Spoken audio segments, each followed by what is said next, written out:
Hello, everybody. This is the International Society of Tele-Cardiology webinar on social media's impact on cardiology and COVID pandemic. We have very special persons which accepted to join us today. First of all, Dr. Shelley Zieroth, which is the president of the Canadian Heart Failure Society. Also, Professor Michael Gibson, Dr. Biljana PARAPID, Professor Mamas, Dr. Purvi Parwani.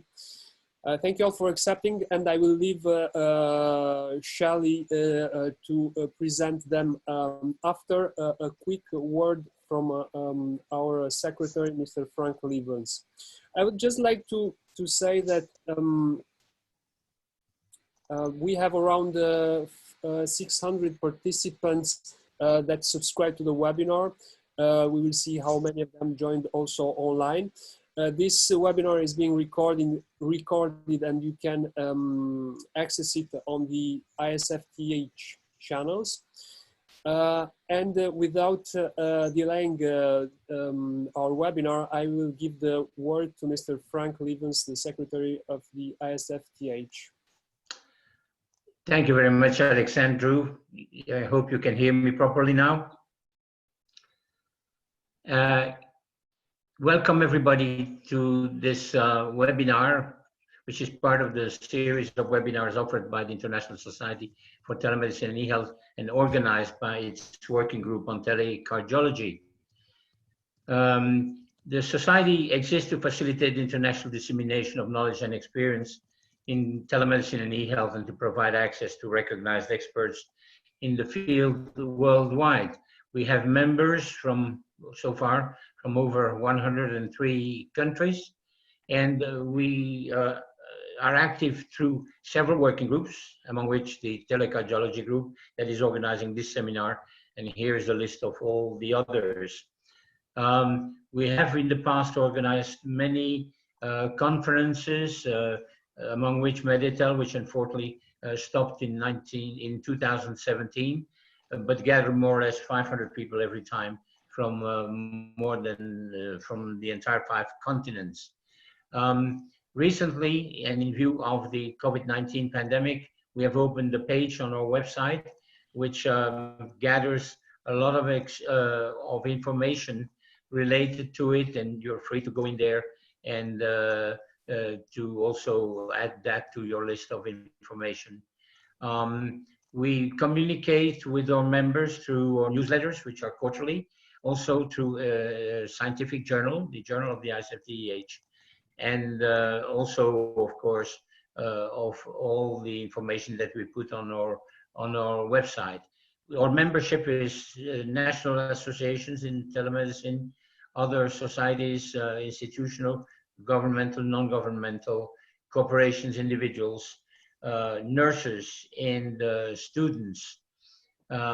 So if you're interested to join us, which we would welcome very much, you go on the front page, click on join, and then you get to this page and you follow the procedure. So this is our website where you can go to, and please don't hesitate whenever you have the time to go through it, and don't hesitate either to communicate with us. You'll be more welcome. Thank you very much, and wishing you a great webinar in tonight. Bye.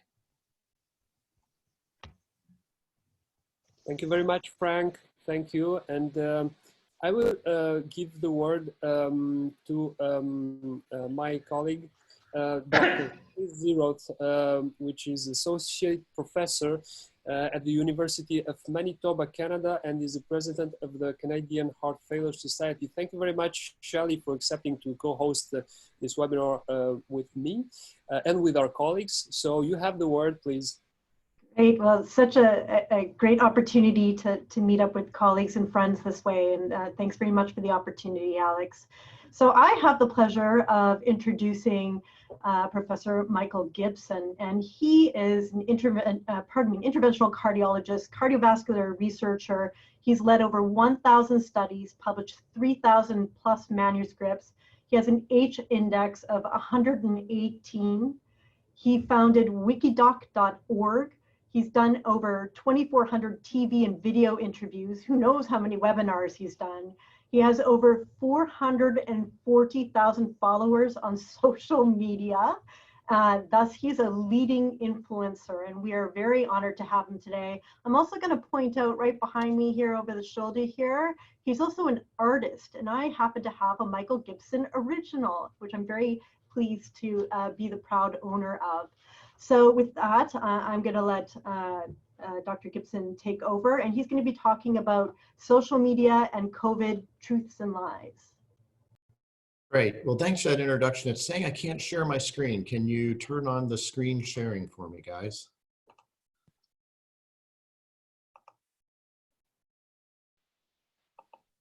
It's still not allowing me to share my, oh, there we go. Okay. There we go. All right, great. Well, thanks for inviting me today. And the title I was given was Truth, Lies, and Pandemics. I'm going to talk a lot about biases. Sadly, we are, I think, ill-equipped to deal with something like a pandemic. We have all these new technologies, but we're still armed with a lot of primitive reflexes, a lot of primitive biases. And these have very, very deep evolutionary roots. I'm not going to go through all of them today.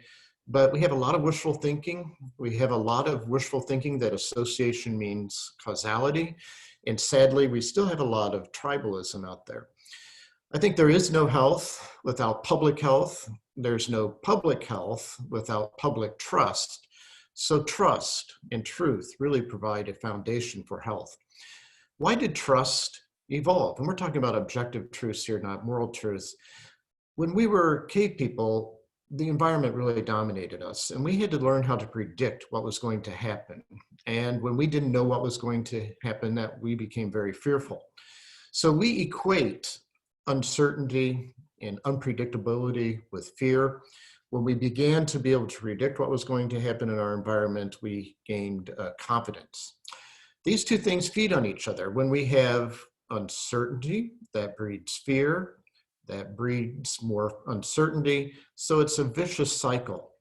And when our predictions fail to get realized, when we have observations that don't fit in with the paradigm we've developed, we get fearful. And I think when you talk about some of the truths and lies, some of the things that have changed over time, at least, are the idea that there was no human-to-human spread, the idea that it was okay to travel, the idea that there was no need for a mask, the idea that it was not aerosolized, the idea that we could stand 6 feet from each other.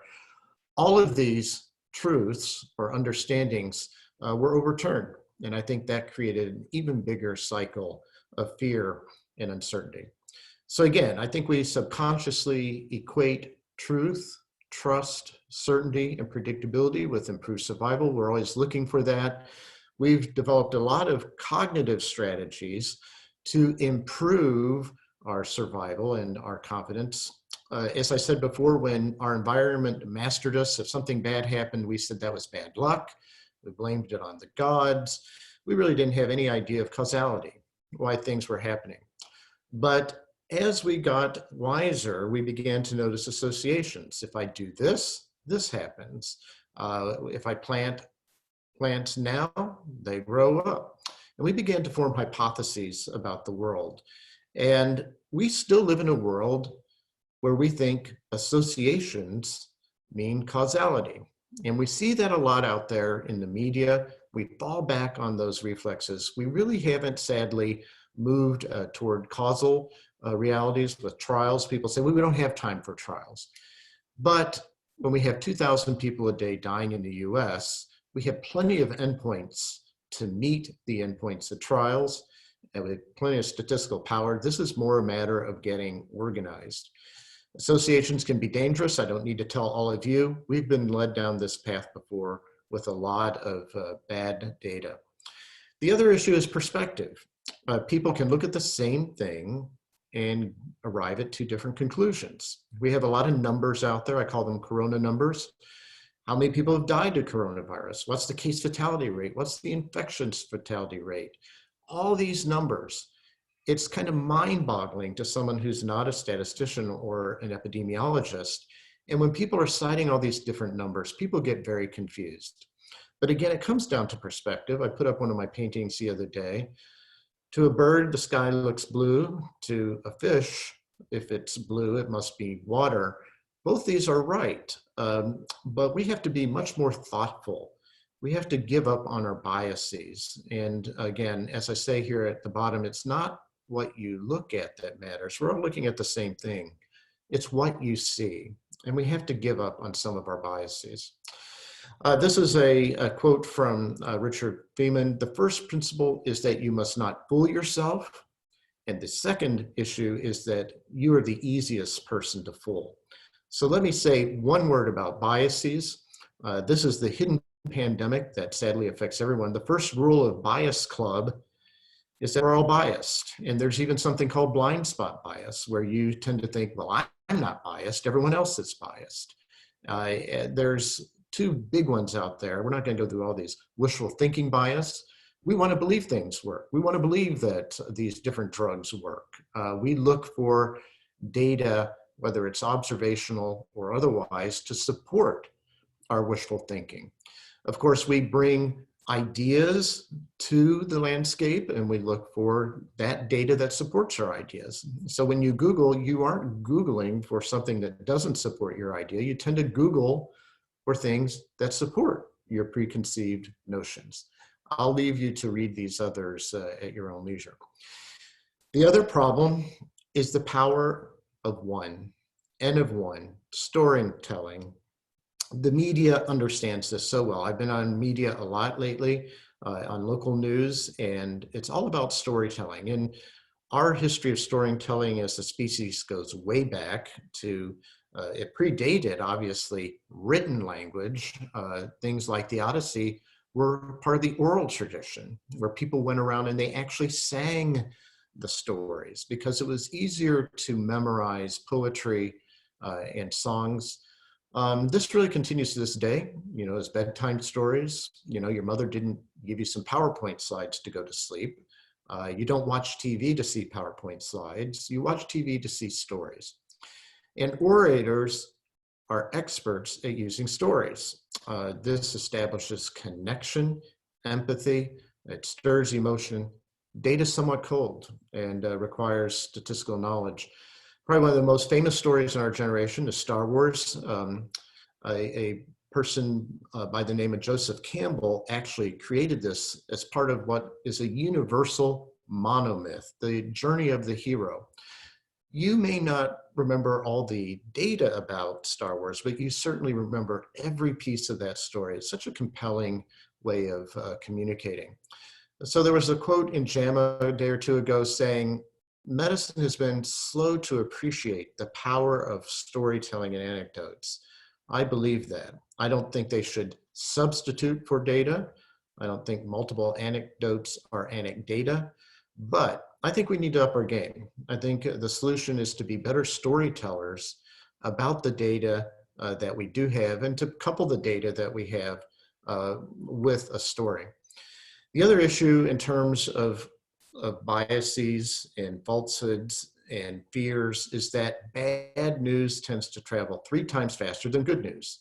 Early on, there was a lot of hysteria about the harm. That declined a bit, but once we were in the middle of all this, then you had the hype of hope, and hope traveled much quicker than bad news. We're kind of somewhere in the middle of these two right now.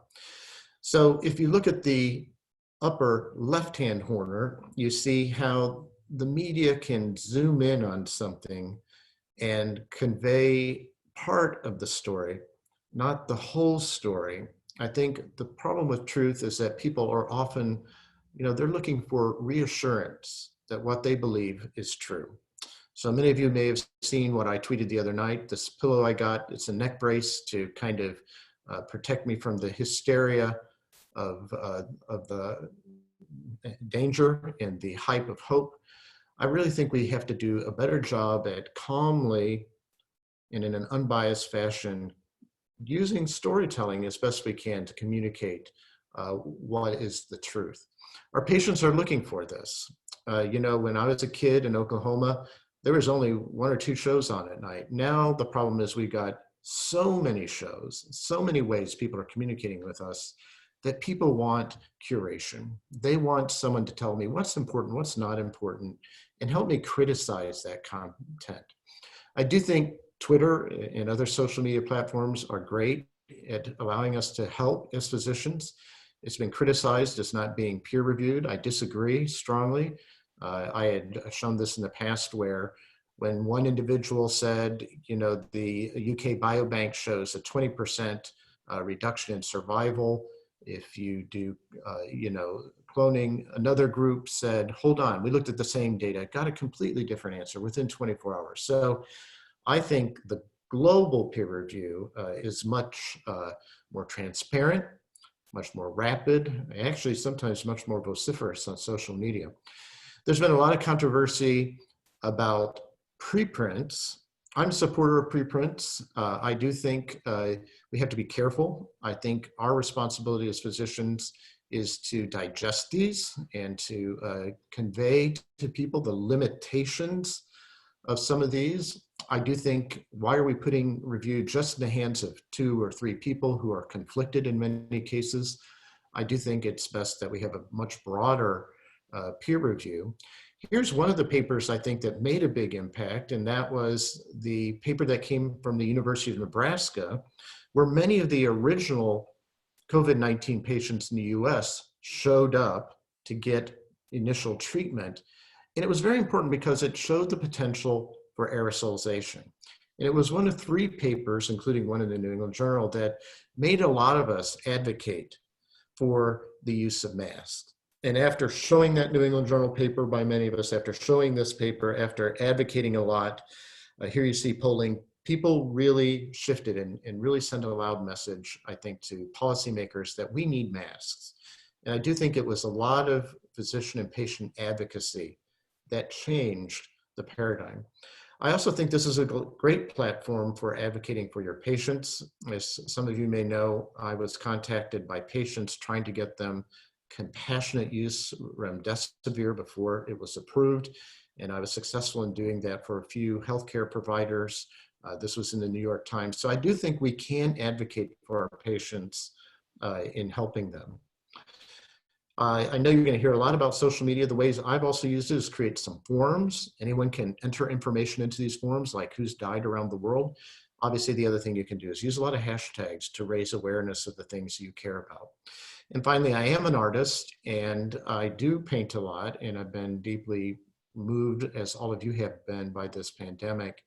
And I do think there's a lot of things you can do on social media that just show data. Also show some of yourself, also show some of your creativity.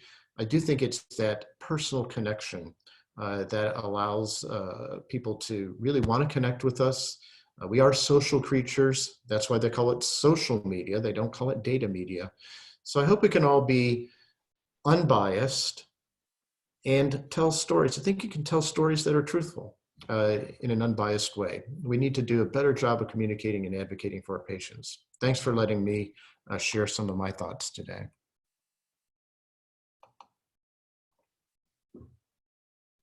Thank you, Mike. Thank you very much for this very beautiful presentation. I have the pleasure to give the word to our colleague, Dr. Biljana PARAPID, Assistant Professor at the Department of Internal Medicine and Cardiology at University of Belgrade. Dr. PARAPID will present the following topic, getting started with Twitter. Hi, Biljana. Hi, everyone. I'm just trying to put my slides on, but at the same time, share my screen with you guys. Okay. Here it is.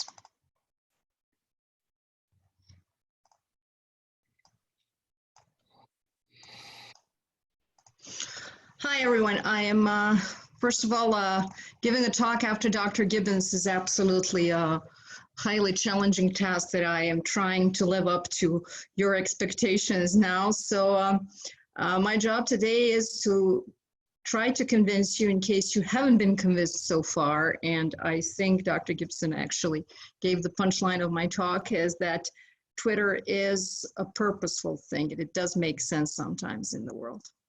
So usually what people ask themselves is, do I really need Twitter in my life? Well, you don't. That's true. But still you do.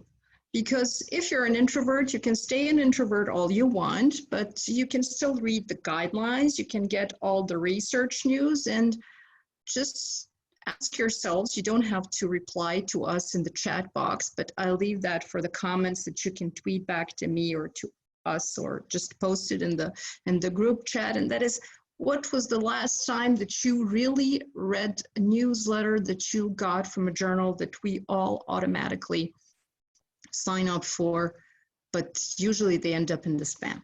So, and if you're an extrovert, it's good because it also gives you an opportunity to grow your professional network. And actually, the good majority of the people that I'm talking with today here are my so-called Twitter family per my hashtag, and those are colleagues who have grown into friends and collaborators that we have actually all met on Twitter. So, how do I do it? Well, you go to twitter.com, you register. That's pretty simple. You just need your name, your email, your mobile phone number. Then you confirm your registration. And afterwards, you are supposed to set up a couple of things that I deliberately used my profile so that no one feels biased. So it's preferable that you have a full name with your credentials in it. And then you pick a handle. We'll talk about how you can pick a handle. And then in your bio, you tell something about yourself using the hashtag or the good old £, which is actually the equivalent of what we would use as keywords in our publications or in our search strategies. And eventually, it would be nice that you add a link to your professional profile, whether it is the one you are having on your medical school or your hospital center or your LinkedIn profile or Google Scholars. You can put your birth date here. And as you can see here, I joined in February 2013, but actually I started tweeting for work only in 2018. I was belonging to the group of introverts pushing themselves to be extrovert. So how do I pick my handle? You can keep it stupid simple. Just use your first name and your last name. You can, if you want to sound professional, you can add a doctor and a prefix on the MD and at the end of your name, like in profiles that I'm sharing with you here. Or you can be creative and, I don't know, be a hard Bob H, like Dr. Harrington, for instance, or Dr. Brown Cares, like our Sherry Ann Brown. And also, you can be an MH hard dog like Dr. Yancey, but whatever you pick, just remember that there is a total of characters that you can tweet. So usually the numbers, all the names and all the handles that you will be using are going to consume also the number of characters that you have. So what can you put in your bio? At least the things that you care the most and that profile you to a group that you want to reach out to or try to make a professional connection with, whether it's that you're editor of CardioSmart, like our Dr. Galati, who is who everyone knows often on Twitter. She doesn't need Twitter for that. Or even if you're wearing a bunch of hats, like Dr. Zaharopoulou, who is also a member of European Parliament, but she's a gynecologist first, and she admits it in her profile. So it's something like guilty as charged, right? Anyhow, so how do I tweet? You can keep it stupid simple, meaning you can just write something, or you can just shyly retweet something that someone tweeted. Or you can retweet it with a comment, but usually when you make a comment, try to use the hashtags and to save your characters, because overall you don't have more than 280 of them. Use the emojis because it makes it more fun. I would invite you all to tweet back something to me, and I'll tweet back and repost so that we do have a practical exercise, and my example is something I did just today. And this is not a paid commercial from the ACC. I just picked another webinar that was also earlier today, and it was among the most advertised after our webinar. And so what I did is I retweeted, and when I wanted to reach out, I followed the rules that I just told you about. I used the hashtags for the groups that I want to reach out to. I used also the hashtag for countries, because imagine if I put here United Kingdom, Portugal, etc., etc., it would fill up my screen. It won't have time for all the place for all these people.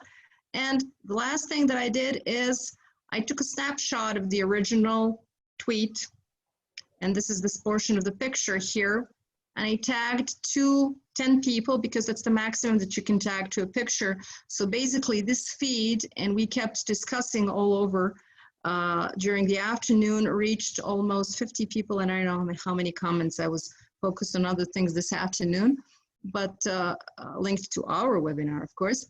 But that's how you try to reach out to the group that is interested in what you're trying to share. Now, does it really make any difference? Well, fortunately, since recently, and we're going to discuss it more later when we open the discussion, there was a paper published. It was actually a randomized trial run by the ESC Journals group that randomized papers to tweeted papers and not tweeted papers. So I'm just going to show you the take-home figure, and the take-home figure is that actually the paper they opted to tweet, and they tweeted papers from all the journals that belong to the ESC journal family. They reached out, and they had a more visibility to begin with, and they were more read and more commented in the papers that were not tweeted. I'm not sure, I didn't see whether that increased their citation rate, but maybe it's too early, because those were publications that appeared during the past year, meaning in between 2018 and 2019. So the only reading material that I can officially offer you is the current one that we have, and that was actually the Women Cardiologist section's social media toolkit on how to tweet. And I would like to credit Drs. Lundberg, Singh, and Lee for assembling it for all of us. So besides our tweets, there is some reading material, and we're waiting for your tweets back. Stay safe.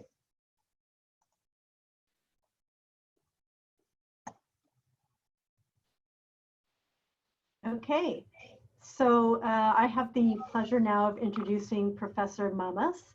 He is Professor of Cardiology at Kiel University, also an interventional cardiologist. He's Associate Editor of Circulation Cardiovascular Interventions, and he's Clinical Director for the Center for Prognosis Research, and is a big proponent of big data.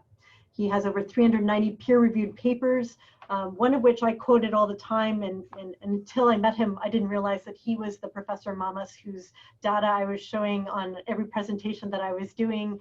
We had a little chuckle about it as well. And he's also known on social media as somewhat of a selfie king as well. So with that introduction, Professor Mamas, it's an honor to have you here today with us. So thank you, Shelley. Can we activate the sharing screen? I'm not able to share my screen. It's disabled. Oh, yes, we've got it. Excellent. That was a slight scare. So I'd like to thank the Society for allowing me to present the pros and cons of social media. My name is Mamas Mamas. I'm Professor of Cardiology at Kiel University.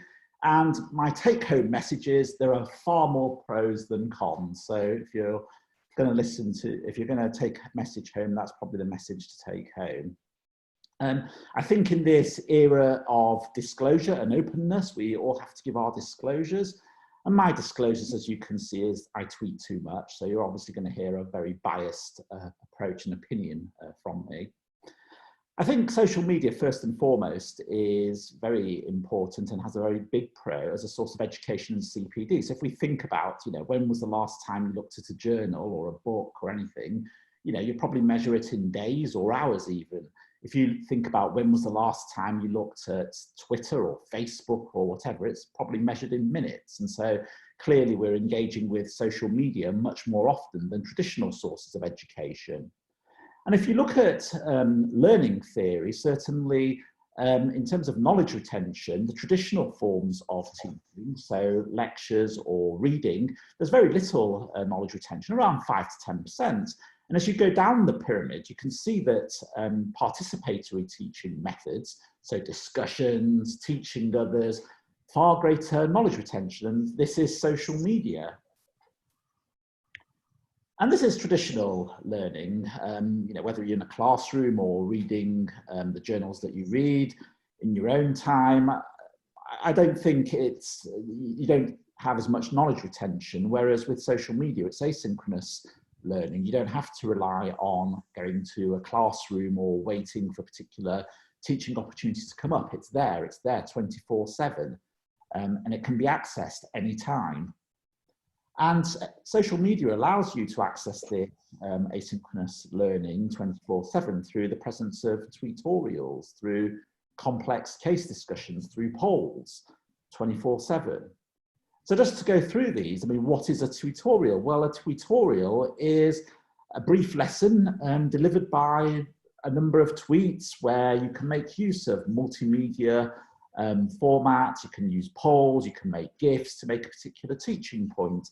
And we can see these all the time. So, you know, Darryl Francis, who many of us follow, gives some very amusing tutorials. In this particular one, he's talking around mortality and how age-adjusted mortality is more informative than just looking at mortality overall. And he talks about, look at Brazil, the rates of mortality in Brazil are increasing.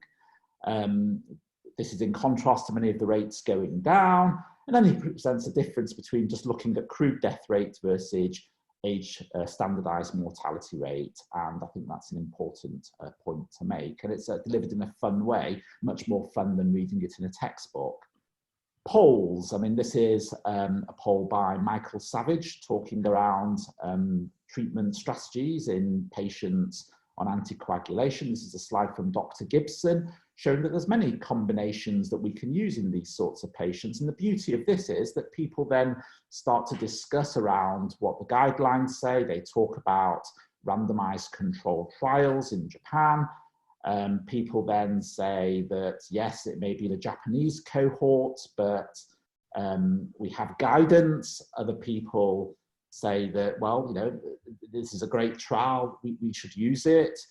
Others say that they worry about this data. There's not really other data in this space. Other people talk about there is data and show a link to the data. So I think it's a very dynamic sort of process of education as opposed to the very staid and restricted educational opportunities that happen through more traditional means.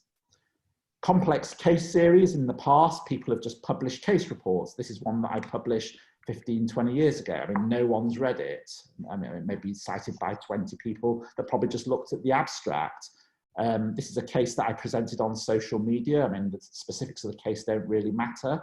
But there was a lot of discussion amongst colleagues, you know, experts in cancer, other interventional cardiologists, people that are surgeons, other interventional cardiologists. And, you know, the case was seen by 16,500 people, 100 replies throughout the thread. There was input from interventional cardiologists, oncologists, imaging consultants, surgeons, anaesthetists. It was a virtual global MDT, as opposed to, you know, a case report that I published. I have no idea how many people read it, probably not many, no feedback on the case. And frankly, I forgot I published it even.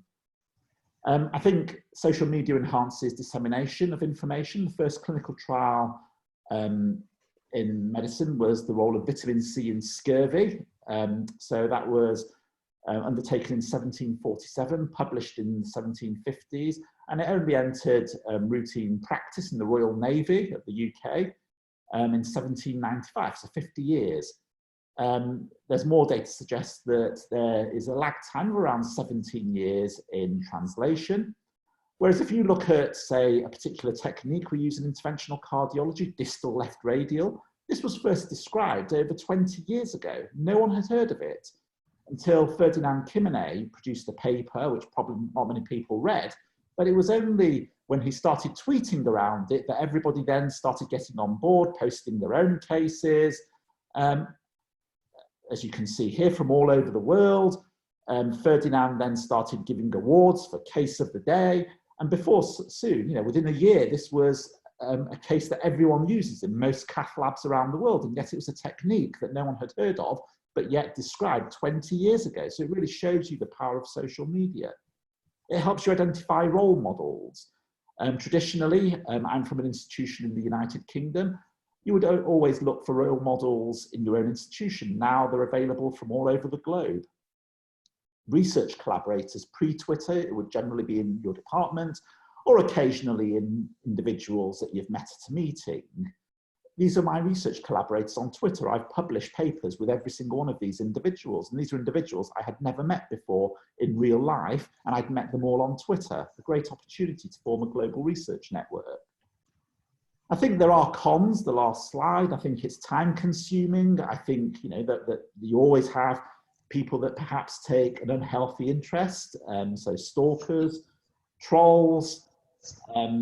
Twitter can be addictive. Sometimes you can sort of lose reality of what's going on, and you always do have the odd idiots giving inappropriate advice. So I think you have to look at the context of the individual that's tweeting as well. So with that, I'd like to thank you and look forward to questions at the end.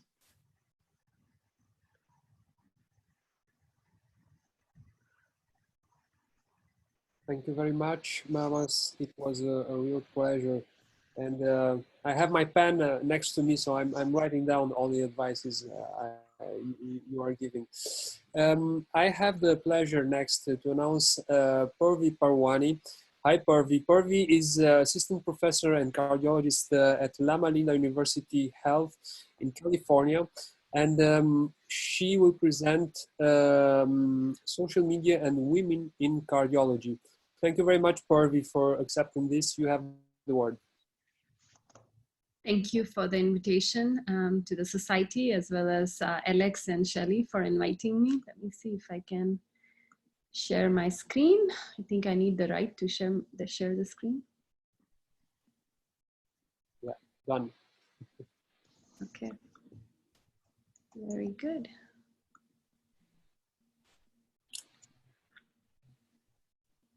See, I think you're all able to see my screen. So my name is Purvi Parwani. I hope all of you are doing okay and staying safe. Here are my disclosures. So the objectives of my talk today are, we want to understand why we are discussing women in cardiology. What exactly are these women in cardiology sharing online, and how are they doing it? And more importantly, if this content is useful. So why are we discussing women in cardiology? Well, the minute a medical student keeps a step in the medical school, they get exposed to the biases. Many female doctors, as we have seen online and offline, and many of you must have experienced, have had their patients call them sweetie or assume that they must be nurses, therapists, or other caregiver. Anecdotal experiences from our trainee constantly suggest how they are being discouraged to go into cardiology.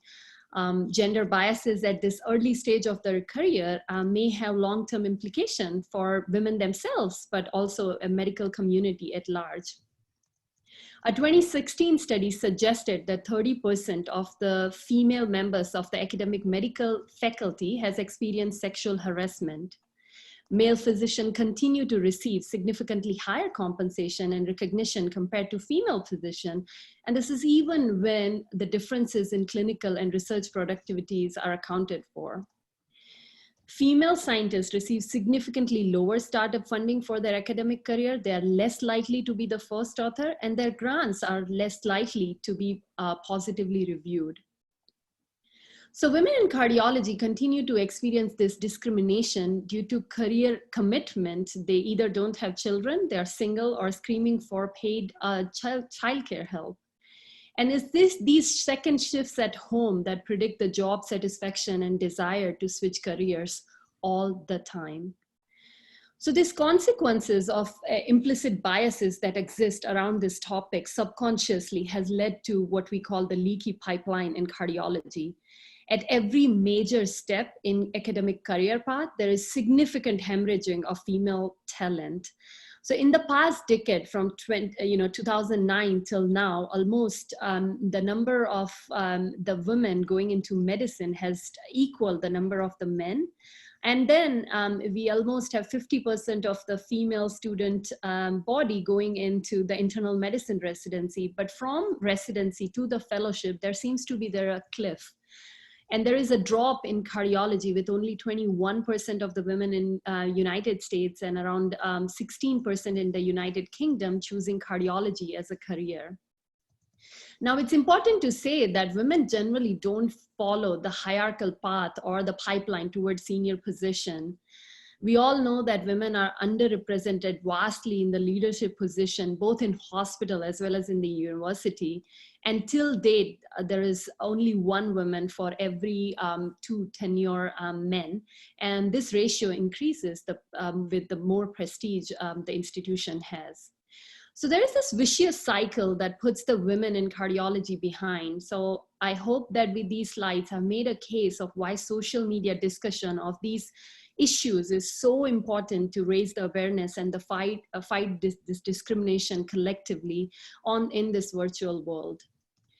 So going to the second part of my talk, when Title IX was introduced in 1970, for the first time, discrimination based on sex was made illegal. And no one at that time thought that it was only after 50 years we will be talking about how to fight discrimination virtually. To me, the revolution happened in the past decade when the Twitter and the Facebook included the hashtag as part of vernacular. None of us thought that these healthcare issues will be used to raise awareness to the social issues of gender equality. So these are the hashtags that are mostly used to promote women in cardiology and also to find sexism in cardiology and in medicine in general.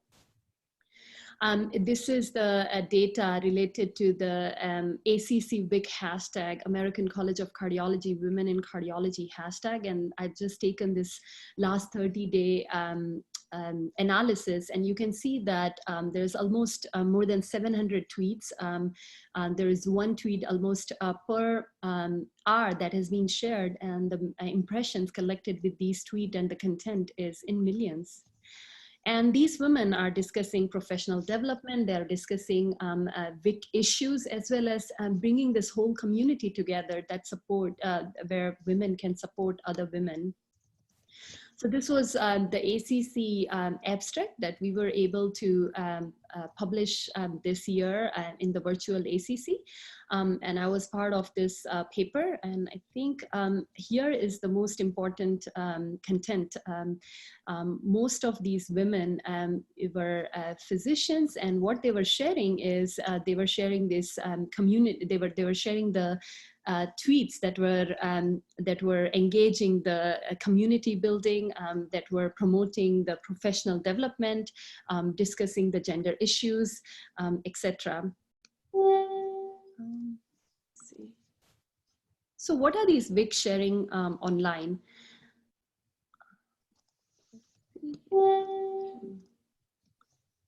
So I think to me, the most impactful are these gender bias narratives that are being shared. It makes you pause, and you as a woman, you relate to other women in cardiology, and they range from example of harassment to the girl name calling of the physician to the unequal pay, trainings, getting a pushback from the well-wishers, or how in spite of being 50% of the population, we are still considered diverse, or the workplace discrimination and not meeting the need of a pregnant or the breastfeeding WIC, or how women in cardiology are confronted with outright skepticism of their ability and the belief that only men can be brilliant. A lot of iconic leaders in women in cardiology, they have taken the platform and they have been sharing many tweets as well as content that encourage other women in cardiology. They provide advices, and more importantly, they are advocating for the gender equality in medicine. Even in the COVID era, we see how women are supporting women as women in cardiology take these double shift of not only taking care of work, taking care of children, but also homeschooling their children. So I think how is this impactful? How is this content impactful beyond women in cardiology? So in my opinion, almost as the data suggests, 93.5% of the medical students are online. And in my opinion, we're generating significant impact by shaping these young brain, both men and women, via this conversation on feminism that has increased tremendously via these prominent women spotlighting the women rights issues and also bringing the gender equality to the wider public. So this was one of the examples, social media, how it amplified the message, and was shared by Dr. Julie Silver. She shared this gender equality related research. After the social media dissemination strategy, there was a wide dissemination of this research. And this is the framework that I think that exists out there for taking care of the biases, implicit biases that are related to this topic. We have definitely recruited many men into this campaign, and many of them represented here as the webinar panel. All of you have encouraged me tremendously as well as supported me.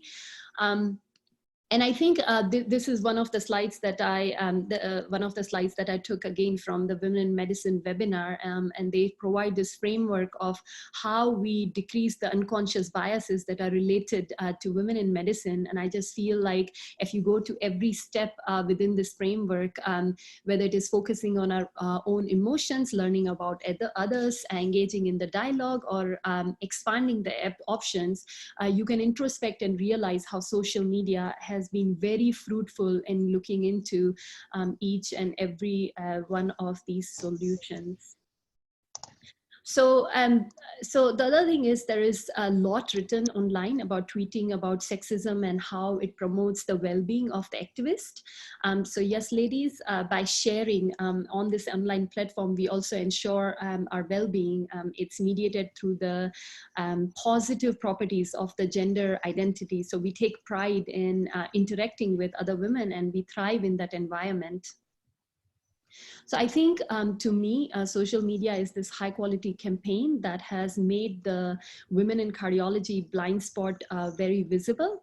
And these are my take home points. So the gender discrimination is omnipresent in cardiology. Shared experiences among the women in cardiology has given rise to robust women in cardiology community on social media. We need to definitely leverage our visibility and try novel ways to fight this, to attract and retain the female physicians in cardiology. And our message needs to be stronger, concise, and the one that involves the men. So these are all the women in cardiology and the wider community that exists on Twitter that I'm very thankful from learning every single day. And with that, I conclude my presentation. Thank you very much, Dr. Parwani. An excellent presentation. Once again, I've seen you do a similar one in Europe, and now I'm seeing you doing it, it looks like in your living room. So it's certainly an interesting time. And if you look at the chat box, there's a lot of friends from across the world that we're connecting with, and I can't keep up with everybody, but it's so great to have that connection again. I'm going to ask the first question of Mike. And I wanted, you mentioned that, social media allows us to share great data with great communication as well, or at least in a perfect world, great communicators on social media. COVID has really made a lot of us rely on the platform a lot more for connectivity, for communication, for data. What do you think about the future of congresses in the era of COVID? Are we going to be doing these sort of platforms more often to share our data and to communicate with each other? And how do we have to change the way we communicate data in this type of platform? Well, I share the majority view that we will get back to face-to-face meetings. I think this is temporary. However, I think it will change things permanently. I would like to see it change things in a way where we don't wait 6 months to see the result of a trial. I think that really isn't good for patients. It's not good for science. I hope this allows us to move towards a continuous flow of the release of information. We really want to benefit our patients. We aren't here to benefit journals. We aren't here to benefit societies. I think we have seen that we can free the information and convey it much earlier than waiting on society meetings. That being said, there is no replacement for face-to-face contact. Humans are social animals. We really go to the meetings a lot for the networking, and there's no replacing that. We must network, we must connect. On the other hand, for the cold, hard facts that you want to digest on your own, at your own pace, that might be substituted by more online repositories. And Biljana, I have a question for you as well. Sure. Mike talks about, the importance of networking, and I certainly think that Twitter itself expanded my global network of mentees, mentors, sponsors. What kind of comments do you have in terms of encouraging women to engage on Twitter? Well, actually, it's a very good question. I thank you for that. That's actually one of the reasons why we have the International Working Group within the Women in Cardiology section. It was launched actually at the time during Minna Walsh's presidency in fall 2018. We had even the first networking in Jeddah for the ACC Middle East conference. And the idea and the scope is to bring together women worldwide on virtual platforms and then collaborate in real life, besides women who are trained on both sides of the Atlantic, because sometimes I was trained on both sides of the Atlantic. I got my core training in Belgrade, but I did part of my residency at Georgetown, did my fellowship in Paris. And it's also very important to keep and strengthen ties with your second and third alma maters. And fortunately, I'm not 100% Serbian, I'm Greek by origin, and I was raised in this silver lining kind of culture where there should be something good behind every evil that comes upon us. And absolutely, I agree with Dr. Gibbons. There's no way that we can compensate the exchanges that we have during real-time meetings, but the virtual platforms are currently making us least socially distant that we have ever been, I think. And they're really bridging the gap. And fortunately, the time is now for the virtual learning and the possibility of forging real collaborations based on true, real, and genuine interests in similar topics and scopes.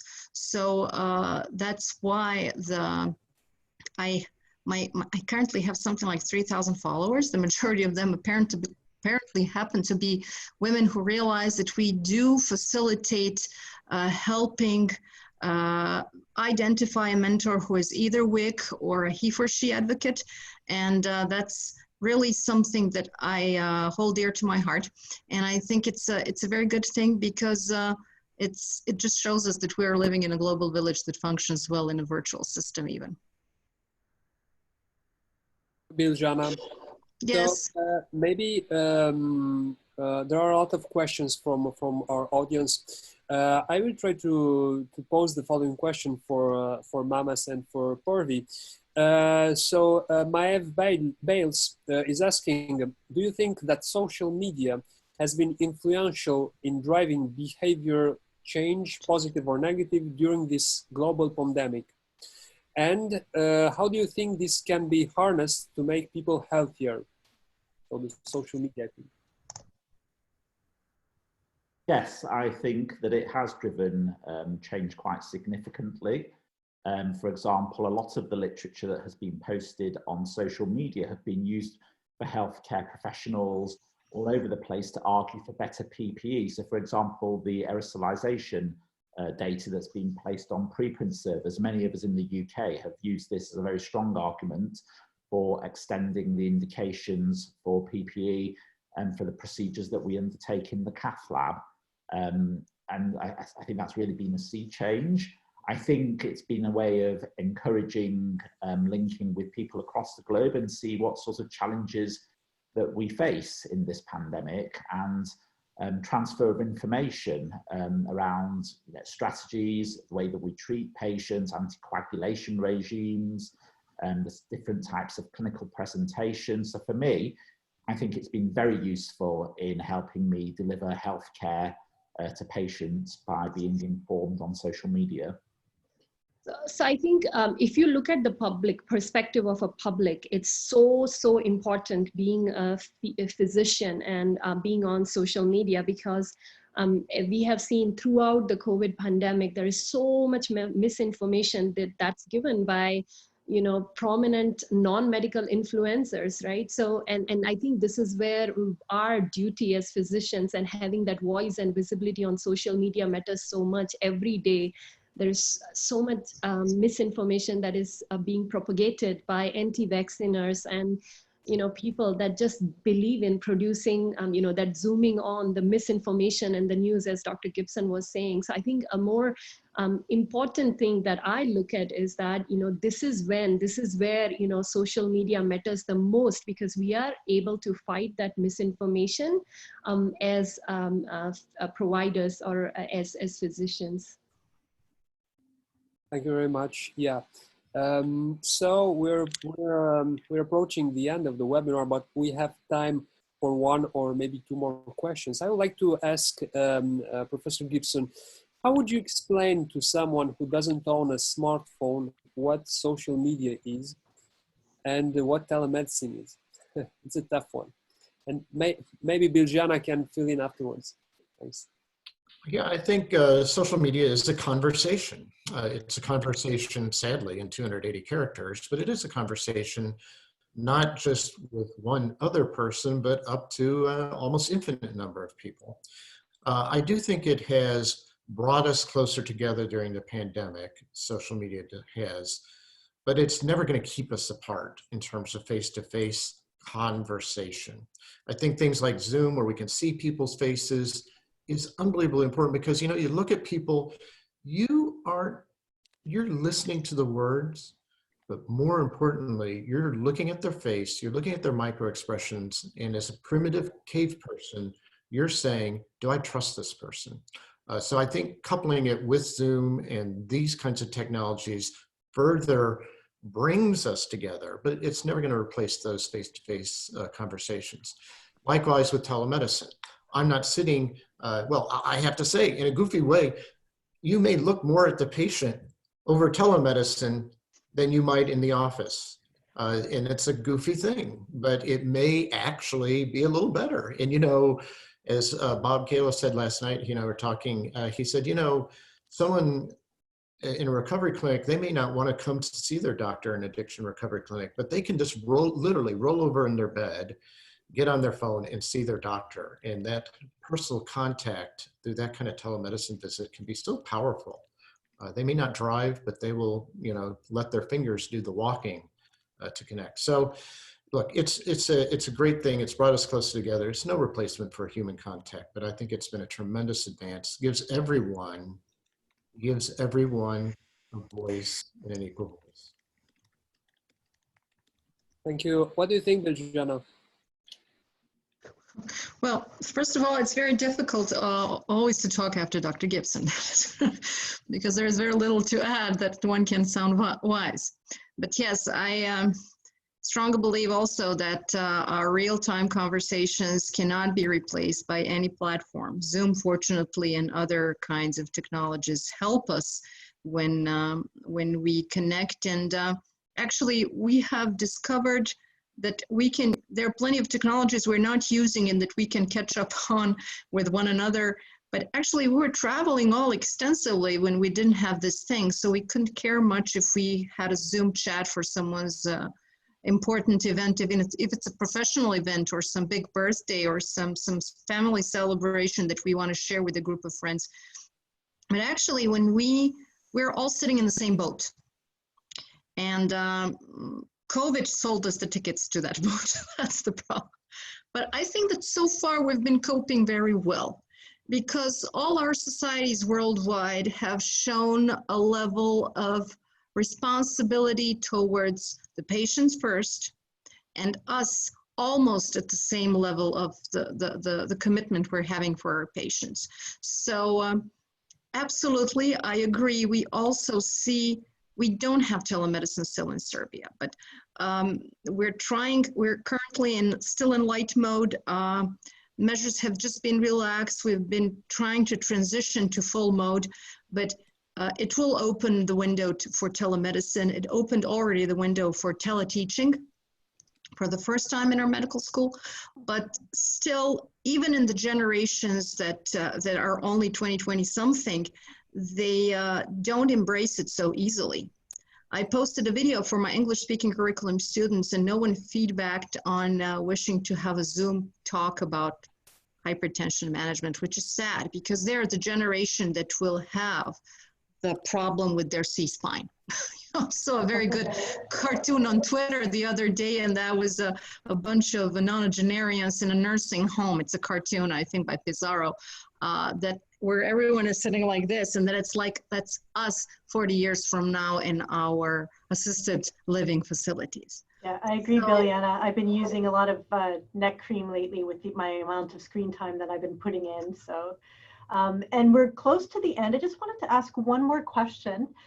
Mamas, you often present some cases on Twitter. Yes. What do you think about the confidentiality or the timing? Are there certain processes you go through before presenting cases on Twitter? Yes, so whenever I have an interesting case in the cath lab, I will always ask the patient's permission, and I will get them to sign the note. And actually, to date, I've only had one patient refuse the permission. Most of the time, the patients are really happy. They see it as an opportunity to giving back to the healthcare community. They think that sharing their case may help another patient somewhere else in the globe.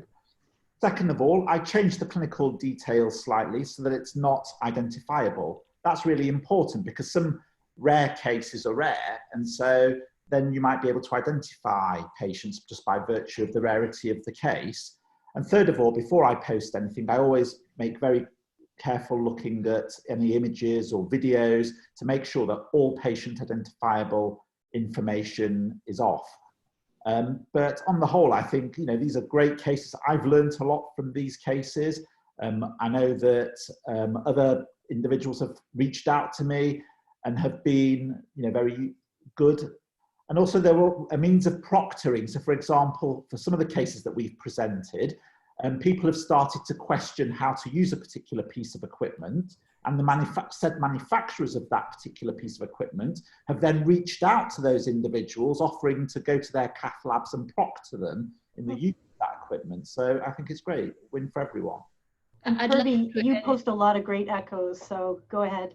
Yeah, no, I was just going to say, so I'm leading the social media front for our physician groups in California. In hospitals, we need to have the physician group. So I'm doing it for the Loma Linda entire physician group. And what we have been doing lately is we are working with our legal team and kind of developing a quick epic signature box for our patients. So whenever we want to share the cases, we have a consent that is generic that we have been using traditionally, but now we are trying to make it easier for physicians. And the whole point is installing that philosophy, you know, in the physician as well as the legal team that is working with the hospital, that you know, this is for education. This is, not any different than publishing a paper. You know, this is just, it's online information. So we've been working on that, and you will see more on that aspect. Thank you, Alex. I think it's time for us to close. Thank you to our panelists and for the opportunity to co-moderate with you, and I'll let you take over. Thank you very much, Shelley. First of all, thank you to all the speakers. Thank you to Michael Gibson. Thank you to Mamas. Mamas, thank you to Purvi Parwani, thank you to Biljana PARAPID, especially thank you to Shelley Zieroth.